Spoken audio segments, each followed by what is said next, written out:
Assalamualaikum warahmatullahi wabarakatuh. Saya mewakili dari kelompok saya, kelompok 3, mata kuliah 3M yang diampu oleh Pak Ahmad Koni. Di sini kami akan mempresentasikan materi tentang pelibatan dan pemberdayaan karyawan. Sebelum itu, saya akan memperkenalkan anggota kelompok saya dulu. Di sini kami terdiri dari 3 orang dan kebetulan wanita semua. Ini saya sendiri, Laila Muharroma, dan ada teman saya Mbak Dia Sydney dengan NIM 022, lalu ada Mbak Dini Rahma dengan NIM 033. Oke, baik, langsung saja. Di sini kami akan membahas 5 topik yang akan dibahas dalam materi ini ya. Yang pertama, saya akan membahas konsep pelibatan dan pemberdayaan karyawan atau PPK dan faktor penghambat PPK. Dan nanti yang ketiga akan dijelaskan oleh Mbak Dia Sydney, implementasi PPK, dan yang keempat dan kelima akan dijelaskan oleh Mbak Dini tentang penghargaan, pengakuan prestasi, dan sistem saran atau konsep dan implementasi. Yang pertama, di sini tapi pertama saya akan menjelaskan tentang konsep pelibatan dan pemberdayaan karyawan. Kenapa sih karyawan harus dilibatkan gitu kan di dalam total quality management atau TQM? Menurut saya, karyawan itu sangat perlu untuk dilibatkan dalam PKM ya, atau ya dalam kualitas manajemen. Karena karyawan itu yang terlibat di dalam segala jenis kegiatan yang ada di dalam perusahaan. Dan sangat berpengaruh besar karyawan ini karena dia termasuk berdaya perusahaan dan aset. Kalau karyawan sekarang itu dia itu sangat penting untuk keberlangsungan perusahaan karena dia itu dinilai sebagai aset perusahaan juga. Seperti itu, dan itu sangat berpengaruh terhadap kualitas manajemen perusahaan gitu. Lalu 3M ini di sini ada pengertiannya, suatu konsep pelibatan dan pemberdayaan karyawan. Jadi konsepnya itu 3M itu dia melibatkan dan memberdayakan semua karyawan. Lalu untuk pelibatan karyawan sendiri yaitu proses. Dia itu proses ya, proses untuk mengikut sertakan karyawan ke semua level organisasi dalam pembuatan keputusan dan pemecahan masalah. Jadi dia itu akan mengikut sertakan atau melibatkan semua karyawannya, tidak pengecualian atau tanpa level ya, tidak harus manajer aja, ikut serta dalam pengambilan keputusan atau memecahkan masalah. Jadi bukan bosnya saja terus yang mengambil keputusan, tapi karyawan juga berhak untuk mengambil keputusan seperti itu. Lalu di sini ada usaha pemberdayaan karyawan dimulai dari mana? Yang pertama, ada keinginan manajer dan penyelia untuk memberi tanggung jawab karyawan.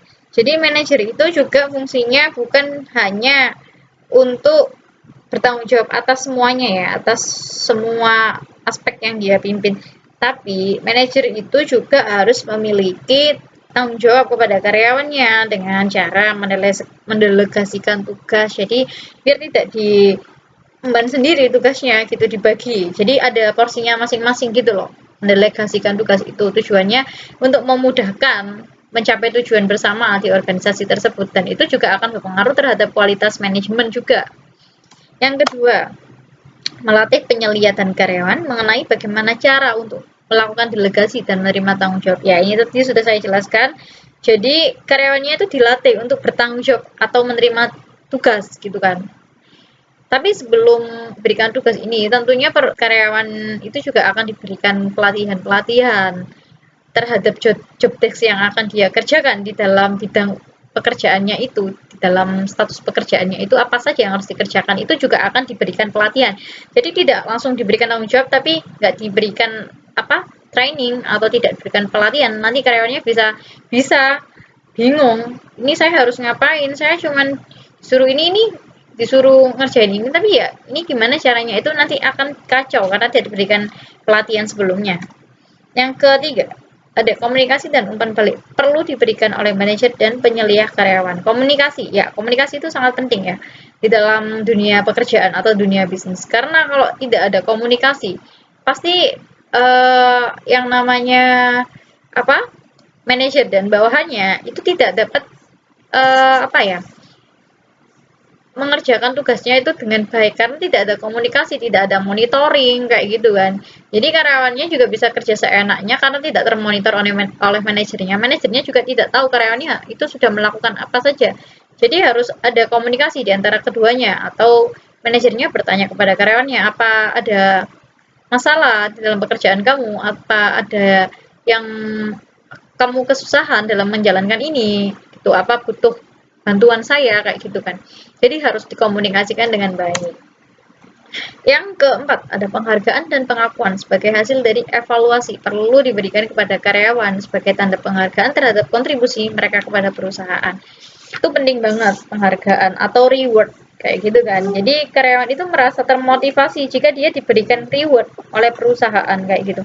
Karena jika dia mendapatkan reward itu berarti karyawan merasa dihargai oleh perusahaan tersebut gitu kan. Dan dia akan termotivasi untuk melakukan pekerjaan yang lebih baik lagi dengan tujuan agar mendapatkan reward kembali kan kayak gitu. Lalu tujuannya apa? Pelibatannya sih. Nah, di sini disebutkan. Tujuan pelibatan dan pemberdayaan karyawan sebenarnya apa sih PPK itu? Ini tujuannya. Untuk meningkatkan kemampuan organisasi untuk memberikan customer value dan untuk memperoleh manfaat kreativitas karyawan dan mendorong pemikiran inisiatif yang independen. Jadi tujuannya itu sebenarnya untuk memberikan customer value atau nilai pelanggan, nilai customer kayak gitu. Jadi untuk mendapatkan customer value ini bukan hanya satu dua orang yang didapatkan, tapi semuanya harus meningkatkan customer value-nya ini, meningkatkan kemampuan perusahaannya. Karena customer value ini juga akan berpengaruh terhadap keberlangsungan perusahaan ke depannya di masa yang akan datang, kayak gitu. Karena kalau di perusahaan jasa yang sekarang lagi dikejar itu memang yang namanya customer value, nilai pelanggan atau customer experience itu sangat penting ya. Di mana-mana itu sekarang lagi berlomba-lomba untuk memberikan pelayanan yang paling bagus kepada pelanggan. Seperti itu. Lalu kesuksesan implementasinya itu juga harus PPK ini juga harus ada perubahan budaya perusahaan, cara berpikir, manajernya seperti apa, seperti itu. Itu juga harus diperhatikan, yang namanya budaya perusahaan itu sangat penting banget untuk keberlangsungan perusahaan kayak gitu. Jadi jika perusahaan itu budayanya bagus, dia akan ini ya menciptakan lingkungan kerja yang baik sehingga karyawannya akan loyal kerja di perusahaan tersebut dan tidak apa ya tidak gerundel kayak tidak ada apa ya biasanya kalau karyawan nggak puas itu kan dia merasa kerjanya tidak semangat juga gitu kan. Lalu PPK itu juga seringkali dianggap sebagai penurunan kekuasaan oleh banyak manajer tradisional. PPK itu seringkali dianggap sebagai penurunan kekuasaan oleh banyak manajer tradisional. Jadi manajer-manajer yang cara pikirnya masih kuno itu malah menganggap PPK ini tuh sebagai penurunan kekuasaan kayak gitu. Karena manajer tersebut itu pasti diliputi rasa ketakutan, takut apabila karyawannya dilibatkan dan diberdayakan karena mereka beranggapan bahwa hal tersebut akan mengalihkan kendali perusahaan kepada karyawan. Jadi dia takut gitu loh, tersaingi ya mungkin. Karena pengumpulan pendapat dari semua orang, semua karyawan itu yang terlibat dalam proses dapat meningkatkan kekuasaan. Para manajer apabila hal tersebut dilakukan dengan tepat padahal tidak seperti itu ya ini. Padahal kalau dia melakukannya dengan tepat PPK ini dia akan meningkatkan kekuasaannya kayak gitu kan. Lalu secara tradisional juga bekerja keras itu dipandang sebagai jalan menuju sukses. Persaingan global dan otomatisasi telah menggeser kunci sukses, yaitu bahwa kesuksesan dicapai tidak hanya dengan sekedar bekerja keras, tetapi juga bekerja dengan tangkas atau smart ya, smart. Be smart gitu loh. Sekarang itu harus kerja cerdas kan ada ya kayak gitu kan.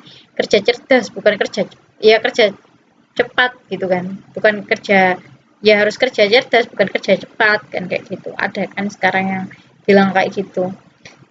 Padahal kalau di zaman modern PPK itu sangat perlu gitu loh, harus melibatkan semua karyawan itu sangat perlu kayak gitu.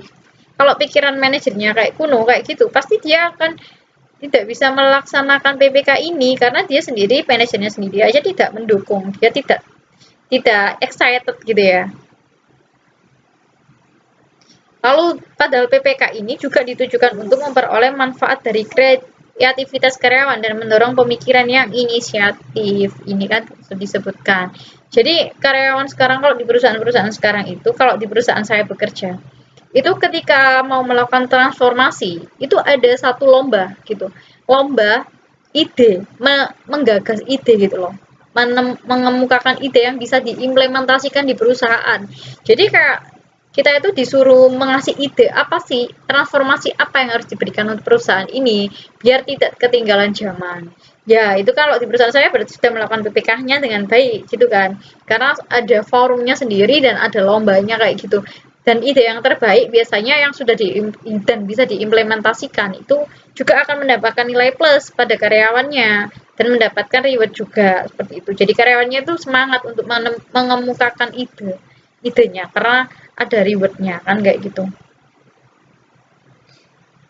Lalu pemberdayaan itu merupakan kunci utama dalam motivasi dan produktivitas. Karena seorang karyawan itu merasa dirinya itu akan dihargai. Minta dihargai kan pasti karyawan itu dan memiliki kontribusi akan berkembang secara pribadi dan profesional sehingga kontribusinya bagi organisasi dapat dimaksimalkan kayak gitu. PPK itu berbeda loh dengan istilah manajemen partisipatif, beda. Manajemen partisipatif itu apa? Kan kayak gitu, bukan PPK. Kalau manajemen partisipatif itu cara kerja di mana manajer dan penyelia selalu meminta bantuan para karyawan untuk melakukan tugas pengambilan keputusan, pemecahan masalah, dan lain-lain. Kalau PPK mengarahkan karyawan, lebih mengarahkan ya, untuk membantu dirinya sendiri, saling membantu dan membantu perusahaan. Jadi lebih kayak pengembangan diri karyawannya kalau PPK ini. Lalu di sini ada faktor-faktor penghambat. Topik 2. Di sini ada 7 poin faktor penghambatnya. Ketidakamanan. Ketidakamanan seperti apa? Biasanya manajer itu dia itu kayak merasa takut ya. Diliputi rasa takut tersendiri gitu loh manajernya itu. Jadi dia merasa tidak aman. Ketika biasanya kalau perusahaan itu dia ada yang namanya serikat buruh atau PSSI ya biasanya. Nah, biasanya dia kalau si manajernya ini tidak bisa melakukan komunikasi yang baik dengan para serikat ya, ketua serikat pekerja ini. Nanti dia pasti akan ada masalah atau tidak akan ya karyawannya mau ikut program BPK ini karena tidak ada komunikasi dan harus berkomunikasi baik antara manajer ini dengan serikat buruhnya, ketua serikat buruhnya agar bisa berjalan dengan lancar programnya PPK-nya ini. Lalu nilai-nilai pribadi manajernya itu juga sangat perlu karena nilai banyak manajer ini yang dewasa sekarang ini tuh pikirannya itu demokratis gitu terhadap karyawan. Jadi mereka itu menganggap karyawan itu bisa disuruh-suruh seenaknya dia gitu loh. Bisa kayak bosi gitu loh. Kamu bawahanku, aku atasanku, aku bisa melakukan apapun yang aku mau. Padahal tidak seperti itu harusnya kan. Tidak harus bosi seperti itu. Biasanya atasan yang seperti itu banyak tidak disukai dengan karyawannya dan akhirnya karyawannya tidak bisa mendukung program yang dia buat kayak gitu. Program yang perusahaan buat itu juga tidak akan didukung. Lalu ego seorang manajer itu juga sangat perlu. Biasanya kalau manajer yang egosentris, dia tingkat egonya tinggi kayak gitu. Itu juga akan berpengaruh terhadap keberlangsungan PPK karyawannya karena karyawannya juga pasti enggan gitu loh untuk ikut atau berpartisipasi terhadap PPK ini. Oke, yang keempat ada pelatihan manajemen. Pelatihan manajemen ini tuh penting banget ya. Jadi kalau manajer-manajer itu juga harus dilatih cara memanajemen karyawannya bagaimana, itu juga harus dilatih. Karena kalau manajer ini tidak diadakan pelatihan seperti ini, dia tidak akan bisa memanage anak buahnya dengan baik kayak gitu kan. Dan itu juga akan berpengaruh juga terhadap kegiatan PPK ini gitu kan. Karena dia sendiri tidak bisa memanage karyawannya, tidak bisa mengarahkan karyawannya kan kayak gitu. Jadi karyawannya juga mungkin tidak akan penuh berpartisipasi semuanya, tidak merata kayak gitu. Lalu karakteristik kepribadian manajer. Nah, ini sangat perlu ya. Gimana manajer itu memiliki kepribadian yang berbeda-beda. Jadi dalam karakteristik kepribadian manajer itu ada manajer itu berpendidikan lama, seringkali bersifat biasanya kalau manajernya itu pendidikannya lebih lama kayak gitu, itu dia lebih sifat text oriented atau daripada people oriented. Jadi dia itu bukan berorientasi pada karyawannya kayak gitu, dia berorientasi pada hasil ya biasanya, tidak berorientasi pada karyawan. Padahal Kalau yang perusahaan yang bagus itu dia akan berorientasi pada karyawannya atau memberikan fasilitas yang paling bagus terhadap karyawan, karena karyawan itu termasuk aset, dan karyawan itu juga ketika loyal terhadap perusahaan itu dampaknya akan sangat baik terhadap perusahaan gitu. Jadi kalau untuk karakteristik para manajer itu juga ketika karakteristik atau pribadinya buruk itu juga tidak akan mendukung usaha PPK gitu loh. Manajernya mungkin dari manajernya sendiri tidak mendukung PPK ini dan membutuhkan sikap dan orientasi yang seimbang. Jadi harus membutuhkan sikap yang seimbang. Lalu ketidakterlibatan manajer. Nah, di sini berarti manajernya ini benar-benar tidak mendukung program PPK ini, kayak gitu kan. Karena PPK ini berkaitan dengan pelibatan seluruh karyawan kan, personil yang dipengaruhi oleh suatu ide atau suatu keputusan. Begitu. Konsep ini mencakup level pertama manajemen ya. Manajemennya dulu yang harus bergerak untuk menggerakkan karyawannya. Nggak mungkin karyawannya bergerak tapi kalau manajemennya tidak mendukung ya mau apa kan kayak gitu. Jadi manajernya itu harus terlibat ya. Kalau manajernya sendiri tidak mau terlibat, pasti anak buahnya juga tidak terlibat kan, karena kan yang menggerakkan kan ya manajernya kan. Lalu ada yang terakhir itu struktur organisasi dan praktek manajemen. Struktur organisasi dan praktek manajemen itu dapat pula mengurangi kesuksesan pelaksanaan PPK. Karena sebelum suatu organisasi berusaha melaksanakan PPK, itu harus dipraktekkan dulu, praktek manajemennya itu sudah baik atau belum. Lalu struktur organisasi itu juga perlu kan, karena di dalam perusahaan itu jika tidak terdapat struktur organisasi, maka bingung gitu loh, pendelegasian tugasnya juga akan bagaimana kayak gitu kan. Lalu ketika sudah ada struktur organisasi dan praktek manajemen, ketika sudah jelas semuanya, pasti akan berjalan dengan lancar untuk mendukung pelaksanaan PPK ini kayak gitu kan. Karena jika tidak terstruktur dengan baik organisasinya, untuk menjalankan PPK ini juga akan susah seperti itu kan. Lalu untuk karyawan yang berani mengambil resiko, itu ada kalanya membuat kesalahan atau mencoba yang tidak sukses. Jadi ketika mencoba ide baru, jangan takut. Karyawannya ini jangan takut untuk gagal gitu loh idenya. Masih ada ide-ide yang lain. Tapi biasanya kalau ada yang mencari ide yang aman kayak gitu, tapi ya tidak akan berkembang karena tidak mau mencoba kan kayak gitu. Lalu karyawan itu sangat perlu, karyawan itu menyampaikan kritik itu penting banget, yang bisa membangun ini membangun idenya itu memecahkan masalah, tapi kadang-kadang karyawan itu juga akan dipandang idenya ini akan memecahkan masalah atau menambah masalah kayak gitu kan.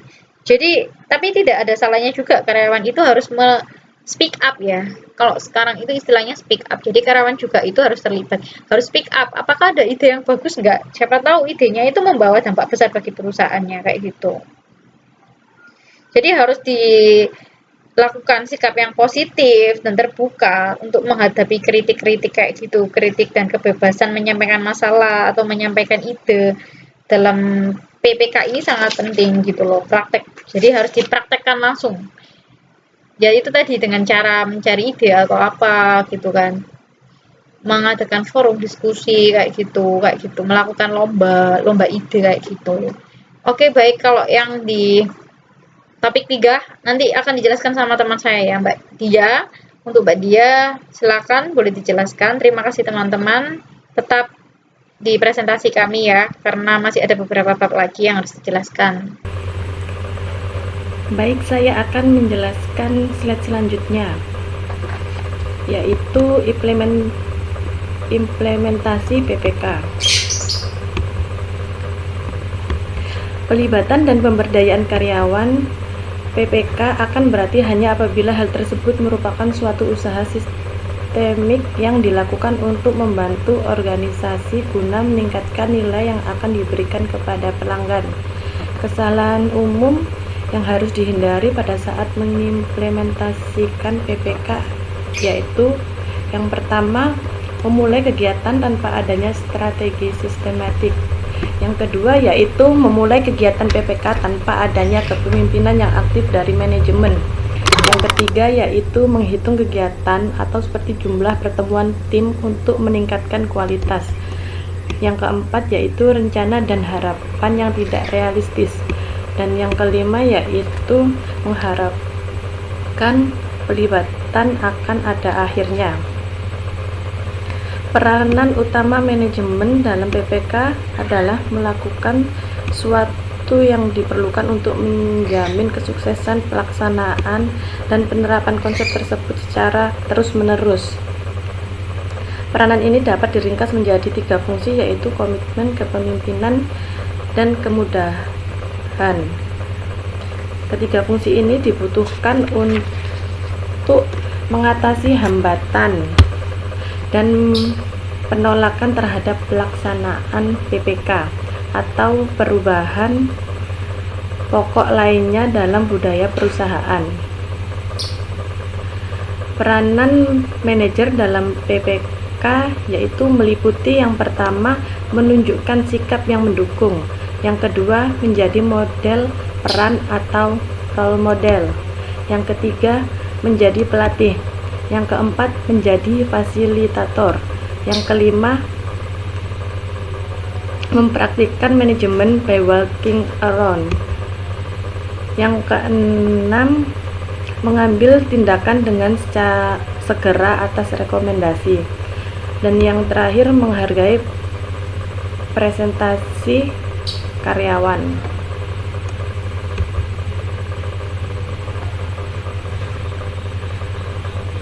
PPK sebagai suatu konsep yang berusaha melibatkan dan memperdayakan karyawan secara sungguh-sungguh memerlukan implementasi yang sistematis. Implementasi PPK terdiri atas 4 tahap. Yang pertama yaitu menciptakan lingkungan yang mendukung. Yang kedua yaitu menentukan dan mengatasi penghambat. Yang ketiga yaitu menerapkan dan menggunakan sarana pendukung. Dan yang terakhir menilai, menyesuaikan, dan memperbaikinya.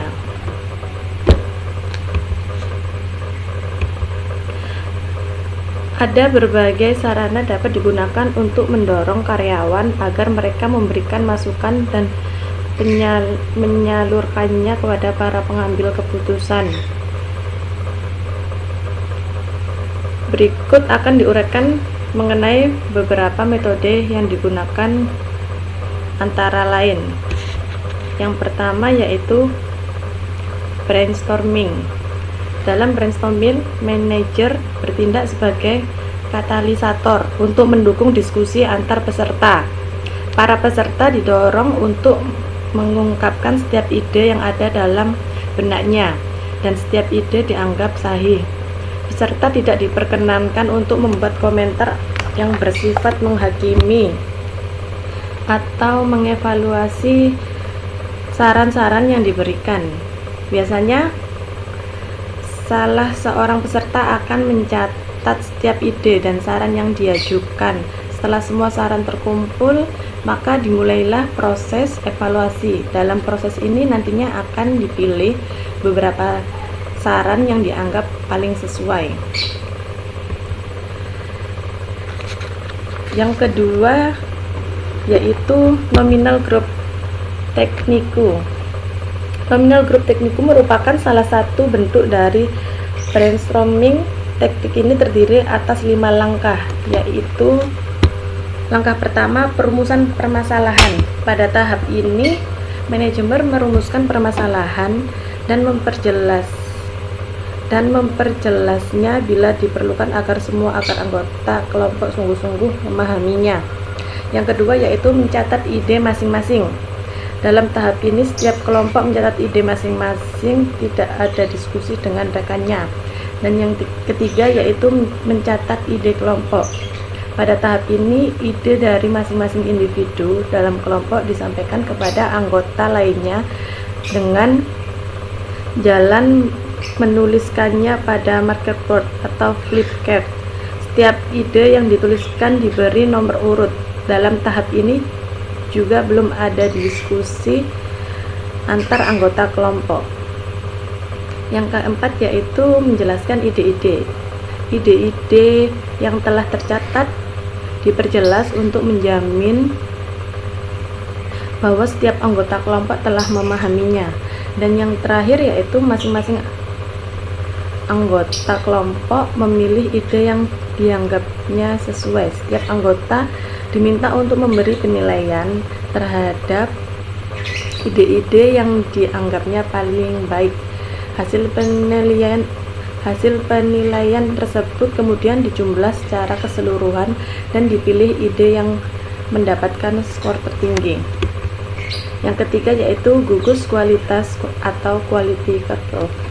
Gugus kualitas adalah kelompok karyawan yang mengadakan pertemuan secara teratur untuk mengidentifikasi, menganjurkan, dan membuat perbaikan lingkungan kerja. Perbedaan utama antara gugus kualitas dan brainstorming adalah bahwa anggota gugus kualitas adalah para sukarelawan yang melaksanakan pertemuan sendiri. Sedangkan brainstorming umumnya dilakukan oleh manajer.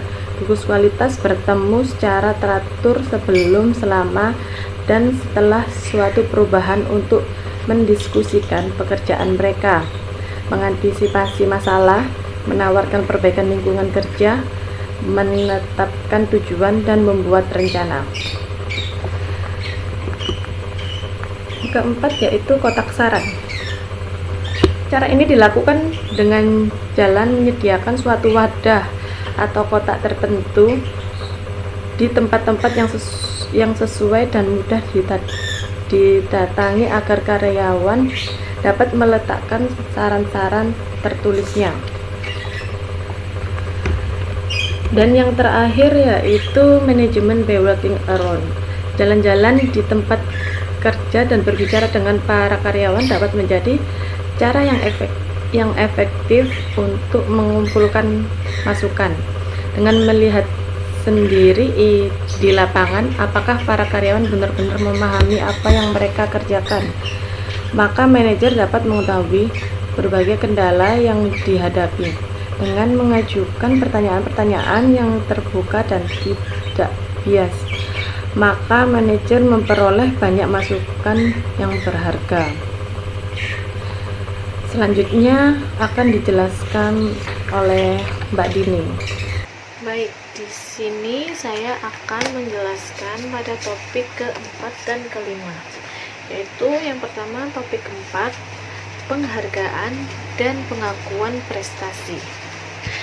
Di dalam model TQM, peranan penghargaan dan pengakuan terhadap prestasi karyawan seperti penilaian kerja, kompensasi, program pengakuan prestasi, dan sistem promosi merupakan motivasi untuk mencapai sasaran perusahaan. Nah, di sini maksudnya banyak manajer ataupun penyelia itu yakin bahwa uang merupakan motivator terpenting bagi karyawan untuk meningkatkan kinerjanya. Nah, ternyata dari hasil penelitian dan survei itu diperoleh hasil bahwa pengakuan prestasi kerja merupakan motivator yang paling kuat. Jadi penghargaan dan pengakuan prestasi tidak akan menghasilkan total quality management sebenarnya. Tapi apabila kedua hal tersebut tidak ada, yaitu penghargaan dan pengakuan prestasi, akan mengakibatkan hilangnya keyakinan karyawan terhadap kontribusi mereka untuk memperbaiki kualitas kinerjanya dalam perusahaan. Nah, perusahaan yang akan menerapkan TQM itu harus melakukan pendekatan melalui penghargaan dan pengakuan apabila ingin sukses dalam menerapkan sistem tersebut. Nah, sistem kompensasi yang baik itu harus memenuhi prinsip-prinsip kunci manajemen sebagai berikut. Yaitu yang pertama, ada kompensasi harus berorientasi pada pelanggan, yaitu customer driven. Jadi upah gaji diberikan kepada karyawan yang memiliki keterampilan untuk memuaskan kebutuhan pelanggannya. Nah, untuk melakukan hal tersebut, karyawan itu harus mengetahui apa sih kebutuhan dan harapan yang diinginkan oleh pelanggan kita. Nah, secara internal sebenarnya karyawan dan manajer adalah pelanggan dari sistem kompensasi. Oleh karenanya, kebutuhan dan harapan mereka juga harus dipertimbangkan dalam sistem kompensasi. Lalu yang kedua, ada kompensasi harus berorientasi pada tim. Jadi, TQM itu mensyaratkan agar dibentuknya tim. Jadi, kompensasi didasarkan pada pencapaian sasaran tim, bukan hanya secara sasaran individual. Lalu yang ketiga, ada kompensasi harus dapat diukur. Nah, pengukuran yang digunakan itu menentukan seberapa besar gaji atau kompensasi yang diberikan sebagai hasil dari kerja tim. Nah, pengukuran tersebut harus relevan dan difokuskan pada apa yang penting bagi pelanggannya. Lalu yang terakhir adalah sistem kompensasi harus mengikutsertakan partisipasi seluruh karyawan, baik secara individual maupun tim. Harus berpartisipasi dalam menentukan sasaran, mengidentifikasi indikator kunci, memantau serta mengevaluasi kemajuan perkembangan perusahaan. Nah, apa sih yang dapat dilakukan oleh perusahaan? Nah, perusahaan dapat memberikan pelatihan untuk menolong karyawan dalam melaksanakan tugas-tugas mereka. Next, yaitu ada penilaian kerja. Nah, penilaian kerja itu dapat mendukung perbaikan kualitas bila keadaan di bawah ini itu terpenuhi, yaitu penilaian kerja harus dipisahkan dari sistem kompensasi. Lalu penilaian kerja harus didasarkan pada observasi, pengukuran, perilaku, dan hasil. Dan yang terakhir, penilaian kerja harus mendorong partisipasi karyawannya. Next, kita masuk ke topik kelima, itu sistem saran, konsep, dan implementasinya. Nah, perlu diketahui bahwa dalam sistem saran ini, karyawan itu perlu dilibatkan. Nah, oleh karena itu, para manajer dan penyelia diharapkan membantu karyawan untuk dapat memberikan lebih banyak saran. Karena apa? Kalau mereka lebih banyak memberikan saran dari segi positif, itu dari segi positif dari karyawan pasti akan dipatuhi oleh mereka sendiri, karena mereka yang memberikan saran tersebut.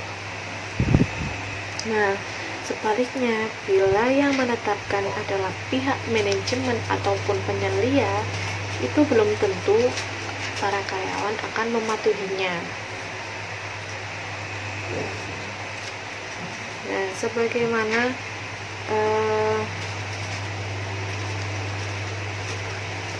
apa sih peranan manajemen dalam implementasi dan operasi? Itu ada 7 tahap. Yang pertama yaitu membuat kebijakan. Nah, langkah ini mencakup usaha untuk mengembangkan suatu kebijakan yang akan menjadi pedoman bagi sistem saran. Nah, kebijakan ini harus menerangkan secara jelas mengenai komitmen perusahaan terhadap sistem saran, seperti jenis penghargaan yang akan digunakan, sebagaimana saran akan dievaluasi, dan bagaimana sistem saran itu sendiri akan dievaluasi. Lalu yang kedua, ada mengadakan sistem saran. Nah, langkah ini merupakan pelaksanaan sistem saran dengan jalan meminta dan mengumpulkan masukan dari karyawan, mencatat dan menjawab saran, memantau saran-saran, dan melaksanakan, menerima atau menolak saran. Lalu ada mempromosikan sistem saran. Langkah ini dilakukan dalam rangka meningkatkan minat dan partisipasi karyawan dalam sistem saran yang diterapkan. Yang keempat ada evaluasi saran dan sistem saran.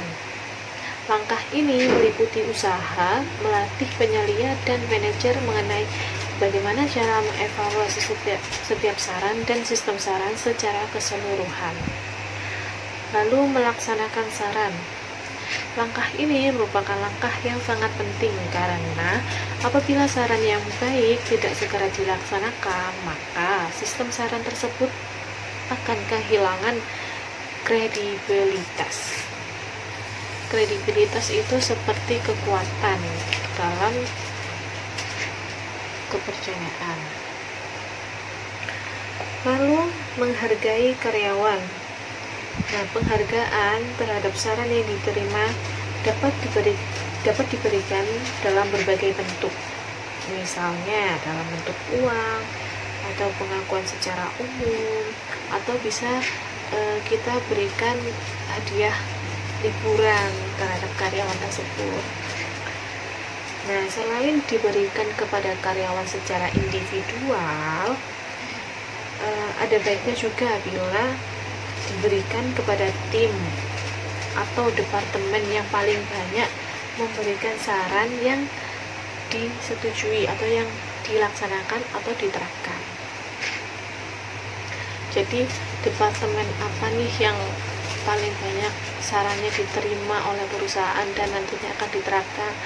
Nah, mereka juga berhak untuk mendapatkan penghargaan seperti itu.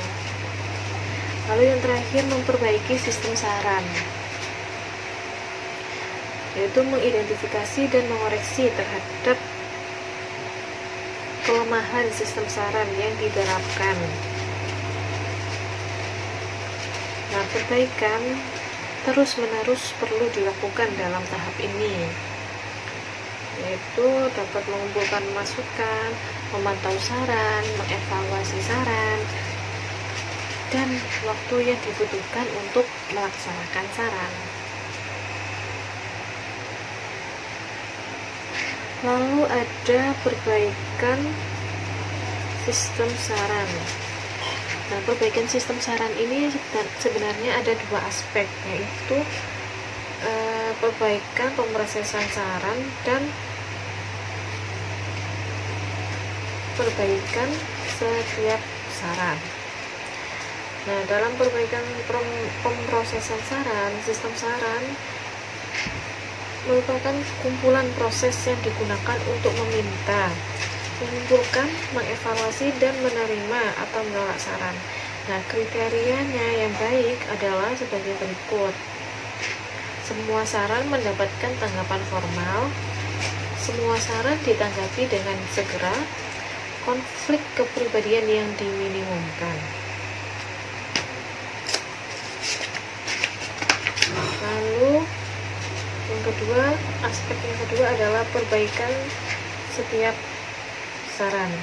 Nah, ada 3 tahap dalam perumusan ide untuk perbaikan lingkungan kerja yang dapat meningkatkan jumlah dan kualitas ide yang dihasilkan karyawan. Nah, ketiga tahap tersebut adalah yang pertama, identifikasi masalah. Dalam tahap ini, karyawan tidak perlu menentukan penyebab masalah, tetapi mereka hanya mendata situasi masalah yang perlu untuk diperbaiki. Lalu yang kedua adalah penelitian. Di tahap ini adalah menentukan penyebab timbulnya masalah yang telah diidentifikasi.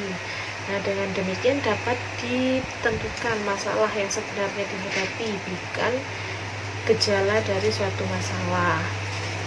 Lalu yang terakhir adalah pengembangan ide.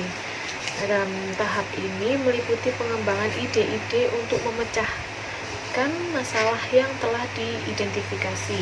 Pada tahap pertama dengan mengatasi penyebab yang diidentifikasi pada tahap kedua. Lalu next yaitu ada upaya manajer dalam partisipasi aktif sistem saran. Di sini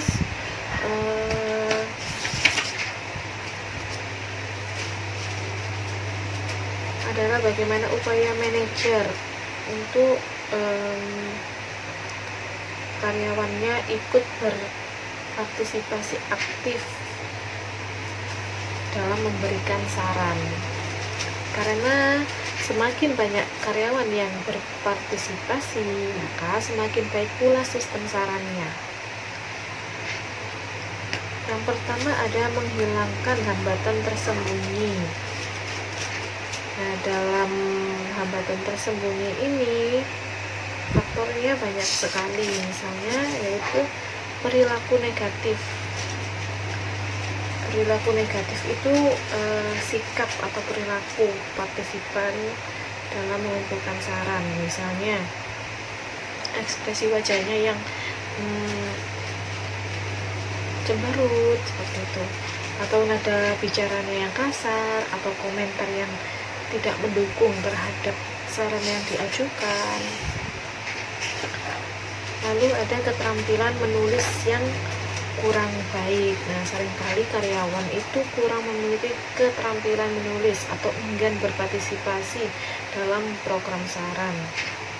Nah, masalah ini itu dapat diatasi dengan mengadakan pelatihan dan konsultasi. Lalu ada khawatir sarannya ditolak. Nah, kekhawatiran akan penolakan merupakan perasaan yang dimiliki sebagian besar manusia.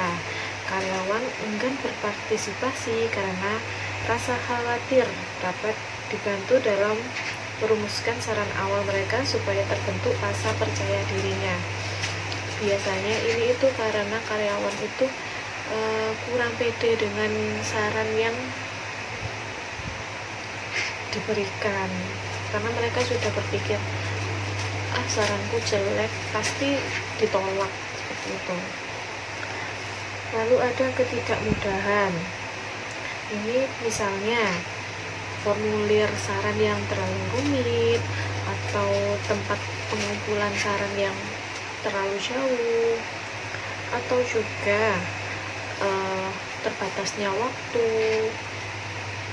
atau birokrasi yang dihadapi dalam penyampaian saran itu terlalu berbelit-belit. Lalu upaya yang kedua adalah mendorong karyawan baru agar terlibat. Nah, biasanya karyawan baru itu menolak untuk berpartisipasi dalam program saran karena mereka berpikir, saya di sini masih baru, jadi saya belum tahu lebih banyak tentang perusahaan ini, jadi saya takut untuk memberikan saran, nantinya tidak takutnya saran saya itu malah salah, gitu. Lalu ada upaya yang ketiga, ada melatih karyawan yang sedang berpartisipasi.